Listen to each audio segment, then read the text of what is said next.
This channel does not promote any violent, harmful, or illegal activities. All content provided by this channel is meant for an educational purpose only.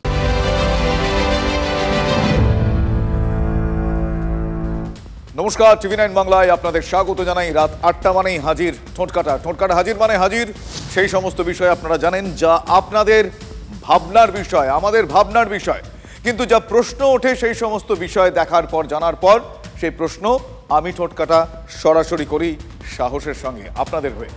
সনাতনীদের নিয়ে বিবেকের রাজনীতিটা ঝালিয়ে নিলেন এবার শুভেন্দু অধিকারী। দুই পারের সনাতনীদের বিপন্নের কথা বলে বিজেপির ওই হিন্দুত্বের তাসটাই আরো একবার খেলে দিলেন বিরোধী দলনেতা। আজকে সনাতনীরা বিপন্ন, কি ওপার বাংলায় কি এপার বাংলায়। যারা গেরুয়াকে ঘৃণা করেন, যারা গেরুয়ার বিরুদ্ধে বলেন, যারা গেরুয়া রং দেখলেই জ্বলে ওঠেন, তারা স্বামী বিবেকানন্দের পথের পথিক হতে পারেন না। স্বামী বিবেকানন্দই বলেছিলেন, তুমি গর্ব করে বলো আমি হিন্দু। শুভেন্দু রাজনীতির তাগিদে বিপন্ন হিন্দুদের কথা বলছেন ঠিকই, কিন্তু বাংলাদেশের মতো একটা পুচকে দেশ, হ্যাঁ, যার জন্ম এই ভারতের হাত ধরে, সেই দেশে ভারতের হাই কমিশনারকে ডেকে বলা হচ্ছে সীমান্তে বেড়া দিতে দেব না।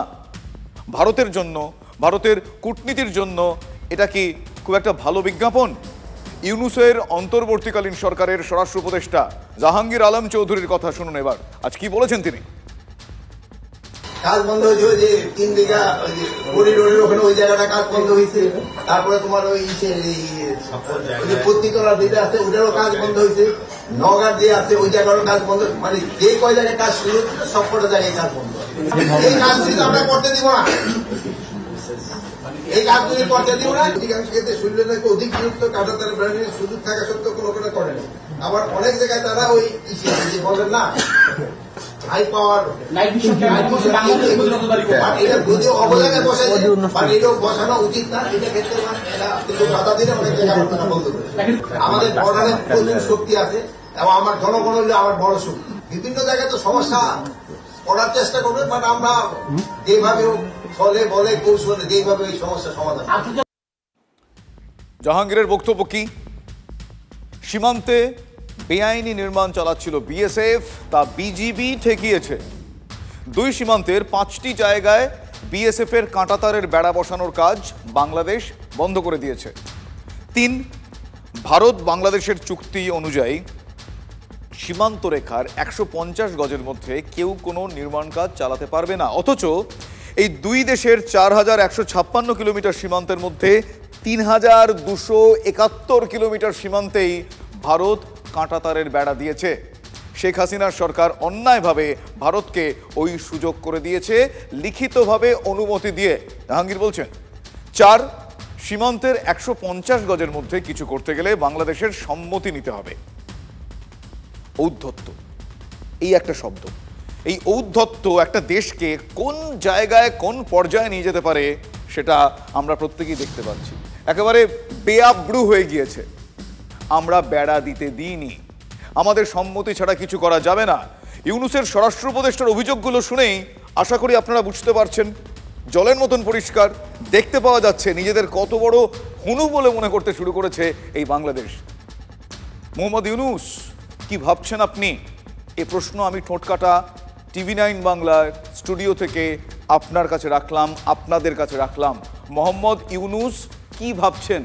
সীমান্তে বিজিবি লম্ফঝম্প করবে, মাতব্বরি দেখাবে, বিএসএফ ভারত চুপ করে দেখবে? বিএসএফ এর পা কাঁপবে বলে ভাবছেন আপনারা?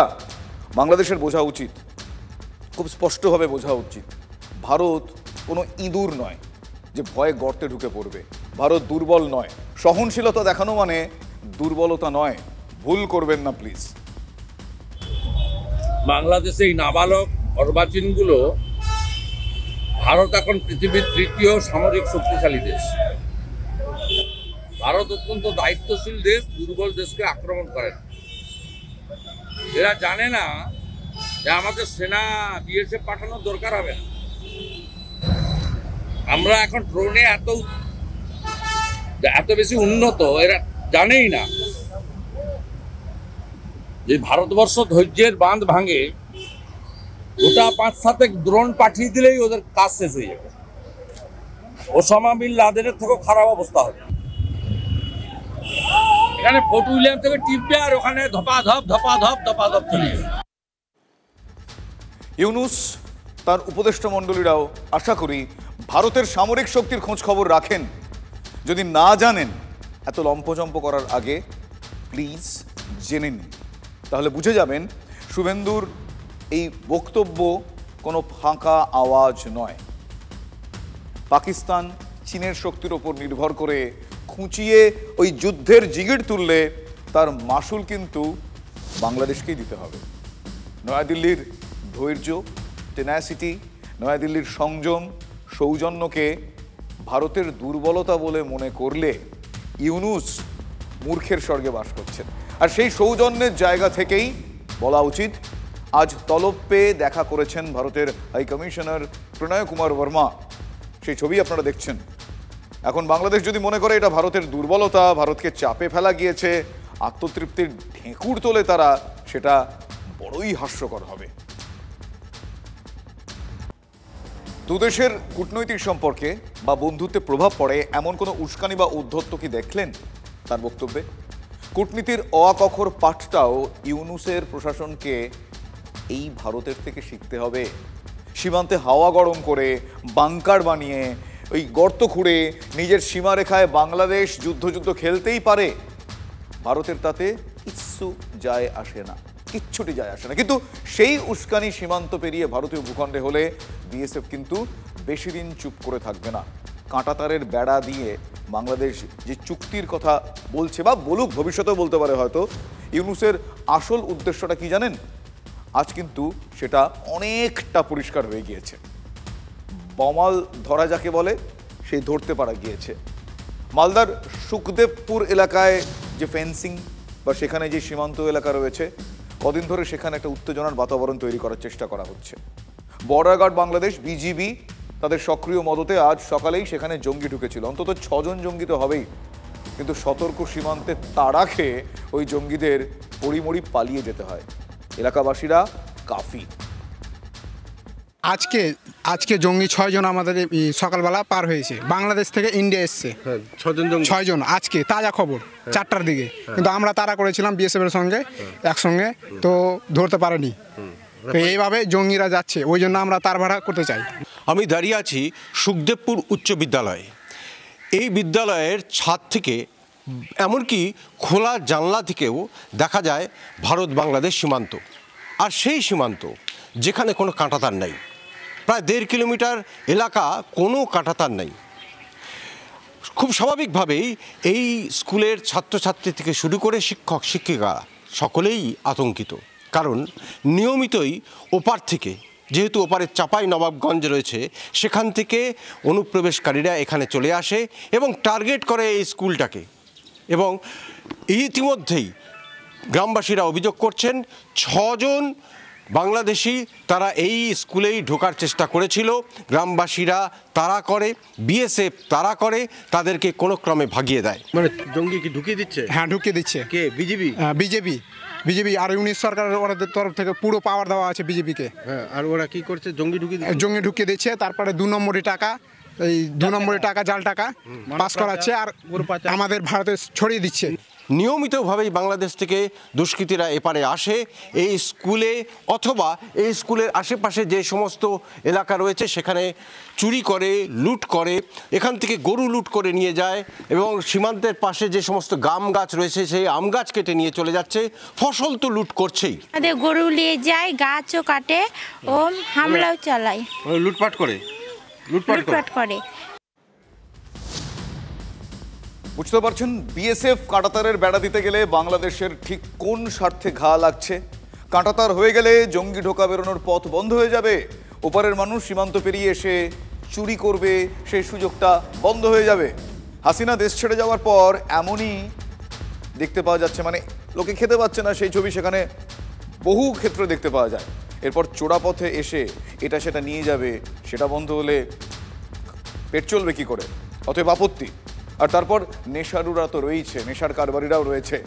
কাফ সিরাপ, নাম করা বেশ কিছু কাফ সিরাপ, সেখানেও বিজেপির স্বার্থ থাকতে পারে। ফলে গাত্রদাহ হবে না, হয় সেটা কখনো, তাই হচ্ছে। প্রত্যেকেই সতর্ক আছে। বিএসএফের বিভিন্ন অফিসারদের সাথে নিয়মিত হোম মন্ত্রণালয়ের মিটিং হচ্ছে, কথাবার্তা হচ্ছে, চিন্তার কোনো কারণ নেই। কিছু বাংলাদেশি দুষ্কৃতী এসেছিল, আমরা খবর পেয়েছি। বিএসএফ আগেও যেমন অতন্দ্র প্রহরী ছিল, একটা মাছিও গলতে দিত না তাদের জ্ঞাতার্থে, ঠিক সেইভাবে এখনও আরও বেশি প্রোঅ্যাক্টিভ বিএসএফ, এবং বিএসএফ ভারত বিরোধী কোনো শক্তিকে ভারতবর্ষের ভেতরে ঢুকতে দেবে না।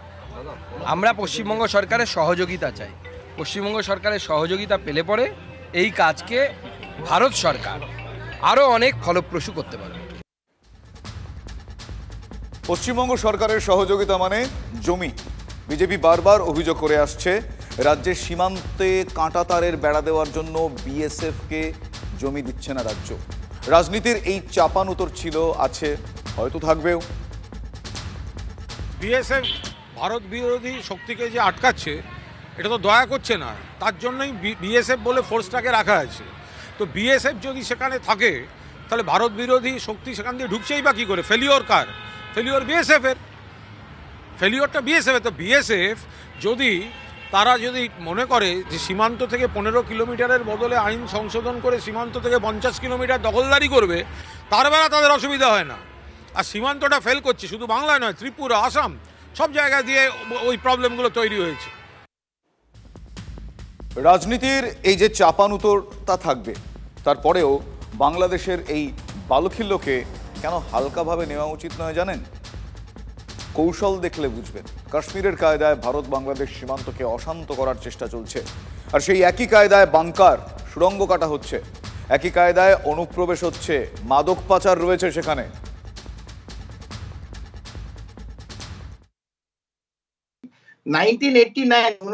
উনিশশো সালের কাশ্মীরের কথা কিন্তু আমাদের বারবার মনে রাখতে হবে, যে ওখানে একইভাবে যে শান্ত Kashmir, the paradise on heaven যেটা কাশ্মীরকে বলা হয়, কিরম ভাবে 1989 পর ওইটাকে চেঞ্জ হয়ে গেল।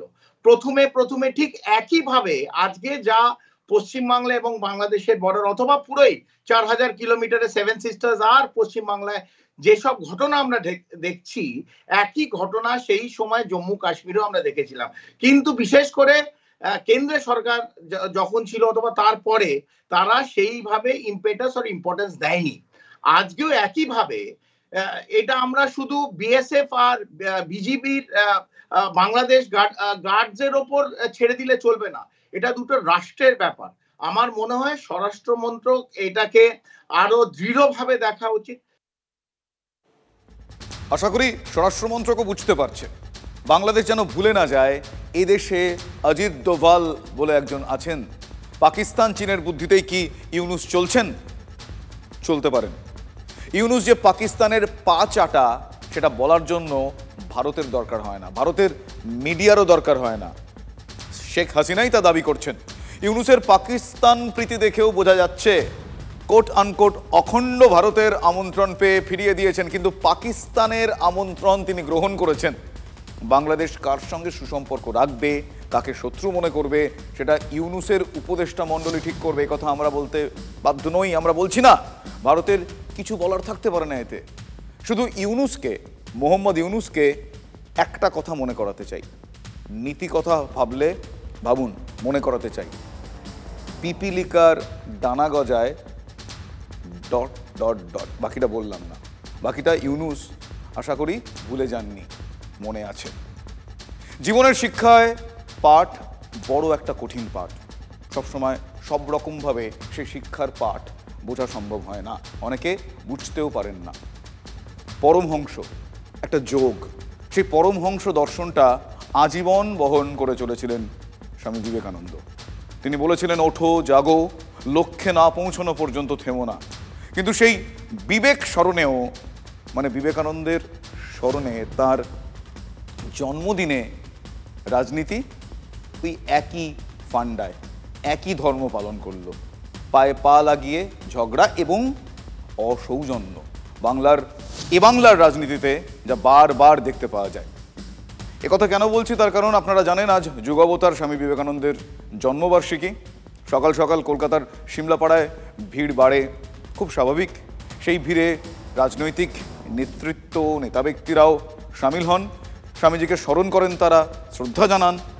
তারপরে তাল কেটে যায়। কিভাবে? ওই যে বিবেক তুমি কার, আবারও লড়াই। রাজনীতি যেখানে যাবে সেখানেই এই লড়াইয়ে সামিল হবে, বিশেষ করে এই বাংলায়। সকাল সকাল সিমলাপাড়ায় স্বামীজি স্মরণ, তারপরেই যেন ছন্দপতন।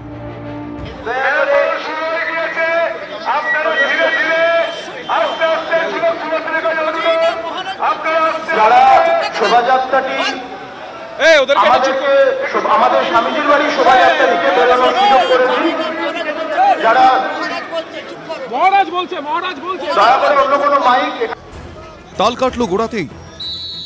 বিজেপির ম্যারাথন স্বামীজির জন্মভিটার সামনে দাঁড়িয়ে সেই প্রতিপক্ষ দলের কর্মসূচি নিয়েই অসন্তুষ্ট রাজ্যের মন্ত্রী শশী পাঁজা। একটু দূরেই তখন দাঁড়িয়ে কেন্দ্রীয় প্রতিমন্ত্রী সুকান্ত মজুমদার। আর কি শুরু হয়ে গেল। এবার হয়ে যায় যে এখানে আপনি দেখবেন বিভিন্ন শাখা সংগঠন রাজনৈতিকভাবে এখানে আপনার মিছিল ইত্যাদি করছে। আমরা প্রতি বছরই করছি, গত বছরও করেছি। আজকে হঠাৎ করে ওনার কোথায় অসুবিধা হচ্ছে আমরা বুঝতে পারছি। ওনাকে ভাবা উচিত, যখন ওনাদের রাজকুমার বেরোন, ওনাদের বিবেকানন্দ আর কি, তখন তো ঘন্টার পর ঘন্টা রাস্তা ফাঁকা করে রাখা হয়, তখন জনগণের অসুবিধা হয় না। তাহলে বিবেক স্মরণ তুমি কার? স্বামী বিবেকানন্দের জন্মদিন উপলক্ষে বিবেকানন্দের সিমলা স্ট্রিটের বাড়ি থেকে বর্ণাঢ্য শোভাযাত্রার আয়োজন করা হয়েছে।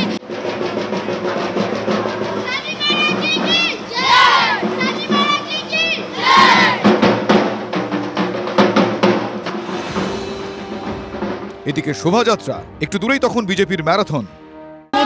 আর সেই জন্মদিন উপলক্ষে স্বামীজির বাড়ির সামনে থেকে ম্যারাথন উদ্বোধন করেছেন কেন্দ্রীয় প্রতিমন্ত্রী তথা রাজ্য বিজেপির সভাপতি সুকান্ত মজুমদার। ম্যারাথনে নিজেও দৌড়লেন সুকান্ত বাবু। ওদিকে তখন শোভাযাত্রায় রাজ্যের মন্ত্রী শশী পাঁজার নিশানায় বিজেপি। তা সেই মিছিল বেরোতে গিয়ে কোনো রাজনৈতিক দলের মিছিল, তাদের ঝান্ডার প্রদর্শন, তাদের মাইকে জোরে জোরে আওয়াজ এবং অ্যানাউন্সমেন্ট, এইটা স্বামীজির ওই জায়গা, ওই স্থানটাকে সত্যি ডিস্টার্ব করে। আজকে দেখলাম শশী পাঁজা দূরে উপস্থিত থেকে আপনাদের ম্যারাথনে অসন্তুষ্ট। আপনি দূরে দাঁড়িয়ে আছেন, কোথাও কি দেখা হলে কথা বলতেন, না এই দূরত্ব থেকেই যাবে? আমি দেখতে পাইনি ওনাকে, আমি দেখতে পেলে অবশ্যই নমস্কার জানালাম। তার প্রত্যুত্তরে উনি কি করতে সেটা ওনার ব্যাপার। আমিও ওনাকে দেখতে পাইনি। এটা আমরা এখানে সকলেই স্বামীজিকে দেখতে এসেছি, স্বামীজির জন্মভিটাকে দেখতে এসেছি, স্বামীজিকে শ্রদ্ধা জানাতে এসেছি। সকলেই আসতে পারেন, তিনি এসছেন।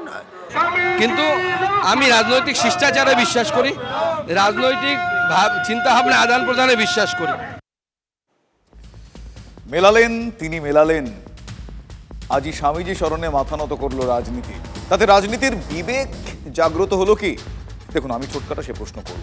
সকাল থেকে বিকেল আজ সিমলা স্ট্রিটে ভিড় করলেন নেতারা। কি বুঝলেন? ওই যে পথ ভাবে আমি দেব, রথ ভাবে আমি, মূর্তি ভাবে আমি দেব, হাসেন অন্তর্যামী। তাই কি? দেখুন, রাজনীতির স্বামীজি স্মরণ, সকাল থেকেই ভিড় সিমলাপাড়ায়।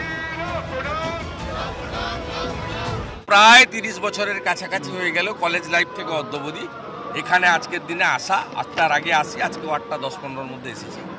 মাল্যদান করেছি, প্রণাম করেছি, গর্ভগৃহ দর্শন করিয়েছেন আমাকে মহারাজ, আমি কৃতার্থ। স্বামীজি স্মরণে সুকান্ত মজুমদারও তার একটু আগেই পৌঁছলেন রাজ্যের মন্ত্রী শশী পাঁজাও। স্বামীজির জন্মভিটা যেখানে, সেখানকার বিধায়কও তিনি। আমি বিবেকানন্দকে তার জন্মভিটা নিশ্চয়ই এখানে, কিন্তু তিনি বিশ্বব্যাপী, কোনো বিধানসভা কেন্দ্র বলে নয়, তিনি বিশ্বব্যাপী এবং তার প্রাসঙ্গিকতা কোনোদিন হারাবে না। ভারতবর্ষের হিন্দু ধর্ম সংস্কৃতি তাকে বিশ্বের সামনে তুলে ধরা এবং বিশ্ব শান্তি কিভাবে আসতে পারে, এবং উনি বলেছিলেন তার বিখ্যাত সেই ভাষণে যে আমি সেই ধর্ম থেকে বিলং করি, প্রাচীন ধর্ম, যা অন্য ধর্মকে ধর্ম বলে মানে না, সত্য বলে মনে করে। বেলা বাড়তে পৌঁছলেন প্রদেশ কংগ্রেস সভাপতি শুভঙ্কর সরকার। তো এবারে আমাদের একটাই আওয়াজ, একটাই স্লোগান যে কেন্দ্র সরকার, রাজ্য সরকার যুবকদের চাকরি দাও। সকাল গড়িয়ে দুপুর স্বামীজির জন্মভিটেতে শ্রদ্ধা জানাতে পৌঁছলেন অভিষেক বন্দ্যোপাধ্যায়। আমি স্বামীজির বাড়িতে এসে রাজনৈতিক কোনো মন্তব্য অতীতেও করিনি, আজকেও করব না, ভবিষ্যতেও করব না। রাজনীতির কোনো কথা বলেননি, কিন্তু সকাল থেকেই তো চললো সেই রাজনীতি। দেখুন, স্বামী বিবেকানন্দ কবেই বলে গিয়েছিলেন, যদি সত্যি মন থেকে কিছু করতে চাও তবে পথ পাবে, না চাইলে অজুহাত পাবে। আচ্ছা, অজুহাত, বাংলার রাজনীতি কি সেই অজুহাতটাই খুঁজতে চাইলো? দেখুন, আমি ঠোঁট কাটায় প্রশ্ন তো করবই। আমরা তো দেখিনি, পড়াশোনা করেছি, আপনারাও করেছেন। স্বামী বিবেকানন্দ যে সনাতন সম্পর্কে তার যে স্পিচ শিকাগো ধর্ম মহাসম্মেলনে, সেটা পড়লেই সব বুঝতে পারবেন। এবং সিস্টার্স অ্যান্ড ব্রাদার্স বলে যিনি তার বক্তব্য যখন শিকাগো আমেরিকাতে আরম্ভ করেন, তাহলে সব ধর্মের সমন্বয়, সব জাতি, সব ভাষা, সব মানুষের সমন্বয়ের কথা আসে। যারা গেরুয়াকে ঘৃণা করেন, যারা গেরুয়ার বিরুদ্ধে বলেন, যারা গেরুয়া রং দেখলেই জ্বলে ওঠেন,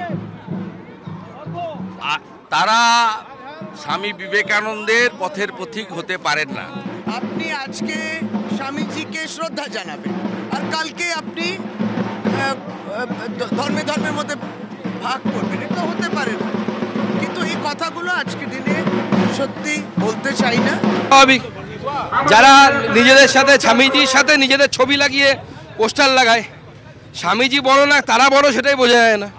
অনেক সময় আমরা দেখতে পাই যে যুব নেতাদের, তাদের পার্টির, আমি এই দিনে নাম নিতে চাই না, যুব নেতাদের ছবি লাগায় এবং স্বামীজির সাথে তাদেরকে কম্প্যারিজন করার চেষ্টা করে। মমতা বন্দ্যোপাধ্যায় হচ্ছেন শ্রীরামকৃষ্ণ, আর অভিষেক বন্দ্যোপাধ্যায় হচ্ছেন স্বামী বিবেকানন্দ। যেখানে এমন একজনের সাথে যার বিরুদ্ধে গরু পাচার, কয়লা পাচারের মতো গর্হিত অপরাধের অভিযোগ আছে, স্বাভাবিকভাবে তারা রাজনৈতিকভাবে ব্যবহারের চেষ্টা করে।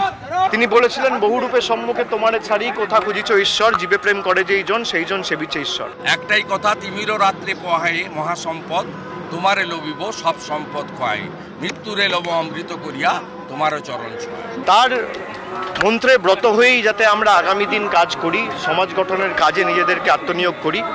আমি সকলকে জাতীয় যুব দিবসের শুভেচ্ছা জানাবো।